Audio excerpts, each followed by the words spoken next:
Saya senang Presiden Prabowo. Sikat ini orang-orang ini. Sikat.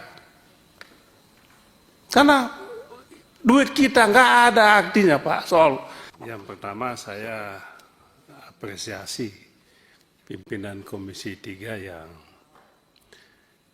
menyiapkan waktu khusus untuk mengundang Mahkamah Agung khusus membahas soal-soal yang non-yudisial, tetapi sangat penting.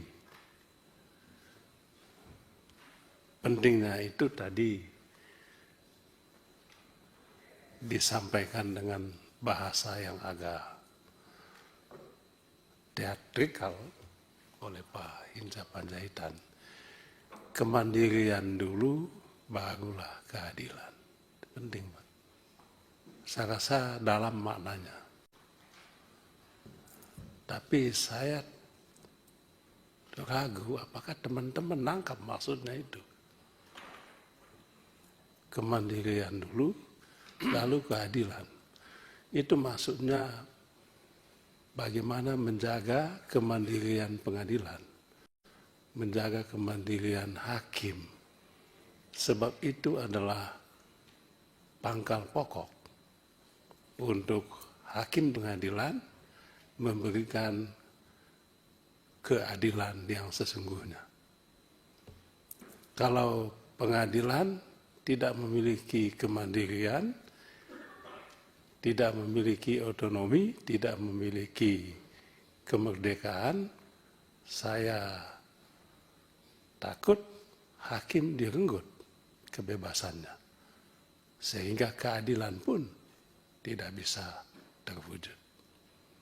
Nah, salah satu tantangan hakim di pengadilan di era globalisasi ini bukan intervensi kekuasaan politik, tetapi intervensi oligarki ekonomi. Oligarki ekonomi mengintervensi, mempengaruhi hakim-hakim, merebut kemandiriannya. Dengan apa? Dengan uang. Uang. Dengan uang Bapak punya kemerdekaan itu direnggut, diambil, dibeli. Sehingga Bapak tidak lagi jernih untuk menegakkan keadilan.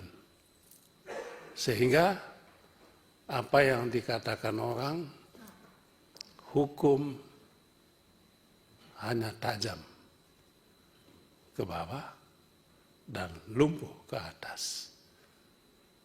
Apa yang orang bilang, no viral, no justice. Kalau nggak diviralkan, nggak ada keadilan. No money, no justice. Itu sambungannya tadi. No viral, no justice, no money, no justice.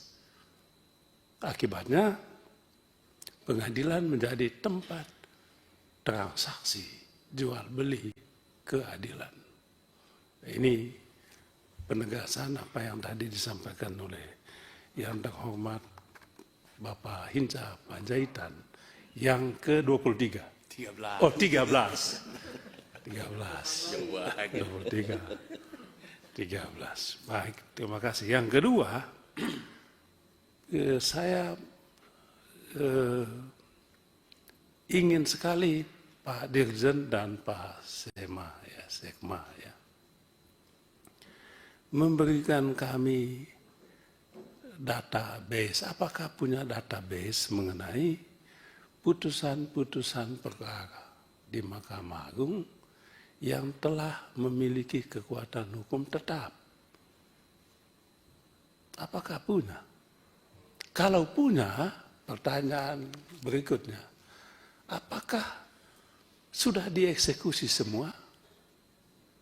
Berapa yang sudah dieksekusi? Berapa yang belum dieksekusi? Yang belum dieksekusi apa alasannya? Kami ingin tahu. Sebab kalau keadilan itu kalau hanya di atas kertas, itu bukan keadilan namanya. Kami barusan menangani eksekusi, Pak Dirjen, eksekusi. Orang datang sama kami, minta tolong bagaimana caranya mengeksekusi. Saya tanya, putusan kamu sudah berkekuatan hukum tetap? Sudah. Apa? Kasasi, PK? PK Bapak. Berapa kali PK? 2 kali lagi PK. Lalu masalahnya apa? Aduh Bapak, eksekusi ini Pak susah sekali. Apa susahnya? Ternyata eksekusi itu mahal juga Pak Ketua. Mahal. Ada maning lah, ada lagi sita jaminan lah, tetek bengek itu. Hitung punya hitung, mahal sekali. Kalau mahal begini, untuk apa kau perjuangkan?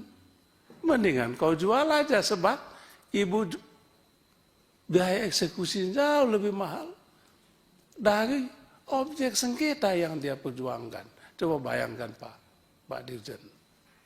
Saya tidak mau sebut namanya supaya tidak ada konflik seolah-olah saya ini tidak. Ini umum. Itu satu. Kami ingin mendapatkan database tentang berapa yang sudah dieksekusi. Yang kedua tadi ini ada kaitan dengan PNBP tadi. Eksekusi kasus korupsi Bapak. Eksekusi. Putusan sekian, denda sekian. Ini kan ada eksekusinya. Mana laporannya itu Pak? Kejaksaan Agung menyelamatkan sekian ratus triliun. Barang yang nggak ada Pak, itu diselamatkan. Ya. Kerugian yang potensial itu Pak Ketua. Potensial loss. Bagaimana menghitung, melaporkan bahwa kami menyelamatkan keuangan negara yang belum ada Pak, itu bingung kita. Aku nggak tahu apa, jangan-jangan gua ini yang bodoh. Coba Pak, ngomong, kami selamatkan loh. Apa yang kau selamatkan? Itu potensial loss loh. Kan belum ada barang ini. Kok kau bilang kau selamatkan? Nah itu, Pak Dirjen, Pak Sekma, tolonglah. Berapa yang dieksekusi? Itu uang rekening. Rekening dieksekusi kan gitu Pak. Disita eksekusi. Sudah belum? Mana hasilnya? Ada laporannya enggak? Bapak harus pantau itu. Malah ada Pak, orang teman juga yang kena kasus korupsi Pak Ketua. Dia sudah dihukum 10 tahun, hukumannya 15 tahun. 10 tahun dia sudah jalankan, rekening anaknya yang tidak ada hubungannya itu tetap saja disita. Bukan disita, apa namanya? Diblokir. Coba Ketua, diblokir. Nggak jelas juga statusnya. Lah, apa toh ini? Itu maksud saya Pak. Tolonglah Pak Dirjen. Itu kan bukan urusan hakim, urusan bapak mereka. Belum lagi itu uang Pak. Coba Bapak bayangkan kalau yang disita itu adalah nikel, kayu, batu bara, kebun sawit. Apa? Ada loh. Cerita apa kedua? Ini cerita zaman dulu. Kebun sawit di negeri antar berantai ya, di negeri Bung lah, gue bilang aja ya kan. Udah disita Pak, sekian ribu hektar sawit. Loh, kita tanya, mana duit jual sawit itu? Pak, saya senang Presiden Prabowo. Sikat ini orang-orang ini. Sikat. Karena duit kita nggak ada artinya Pak soal makan gratis ini. Nggak ada artinya kalau ini bisa kita selamatkan. Bapak hitung itu. Ribuan triliun Pak. Kalau dieksekusi. Kalau saya ada waktu ketemu Bapak Presiden, saya mau ngomong ini loh Pak. Legal ini.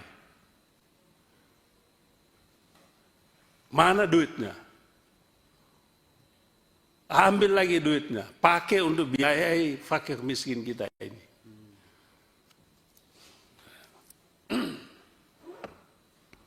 Kemudian yang ketiga Pak.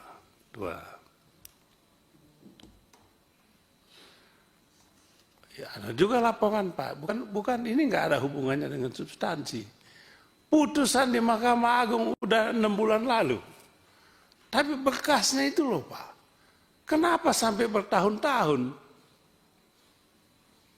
Bagaimana kita mau lakukan upaya hukum PK misalnya? Putusan kasasi itu bisa setahun Pak.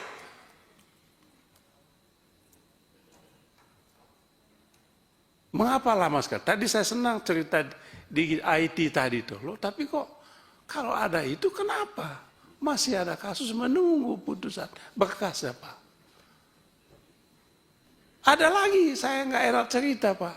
Kan sekarang kan udah bisa dibaca ini kan, putusan, menang, ya dikabulkan dan tidak. Minggu ini dikabulkan, minggu depan lain lagi. Lah, apa tuh ini Pak? Minggu ini dikabulkan, tulisnya di situ, minggu depan kita lihat lagi, hilang dikabulkannya. Ditolak lah. Kenapa begitu? Katanya salah input. Wah, gimana Thomas? Ini urusan Bapak, Pak Dirjen, urusan Pak Sekma. Itu cerita masa lampau, tapi masih masa lampau nggak lama-lama banget sih, belum lama ini.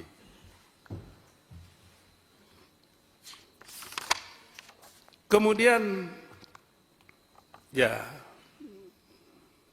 banyak masalah, tapi banyak juga prestasinya. Saya secara inkognito mengunjungi beberapa pengadilan, banyak yang hebat-hebat. Tapi satu Pak Ketua, mohon bagaimana itu tadi, bagaimana kemandirian itu kalau kesejahteraan hakim ini kita nggak perhatikan. Kalau saya ada duit, saya mau kasih gaji. Cuman kalau kasih gaji nanti dibilang lagi, gratifikasi. Bukan gratifikasi.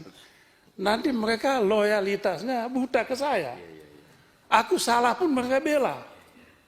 Kan ada yang begitu Pak. Padahal niat baik. Jangan karena aku bantu, lalu Bapak bantu saya, bela mati begitu. Salah saya korupsi bisa dibebaskan. Kan gitu, hanya karena saya bantu, ya nggak boleh begitu. Jadi sekali lagi lanjutkan perjuangan teman-teman di Mahkamah Agung. Yang lain-lain boleh rusak Pak, tapi hakim harus kita jaga. Sebab di jiwa hakim itu ada keadilan. Itu yang mau kita perjuangkan. Selamat berbuka puasa. Nanti malam ya kan? Karena saya mau jalan ini.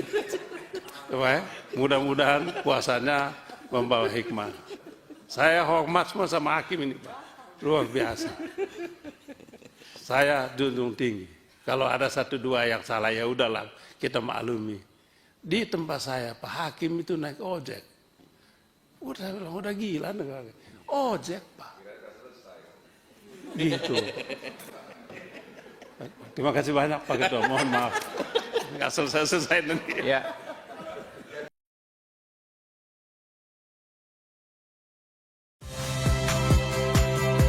Saya Friska Clarissa.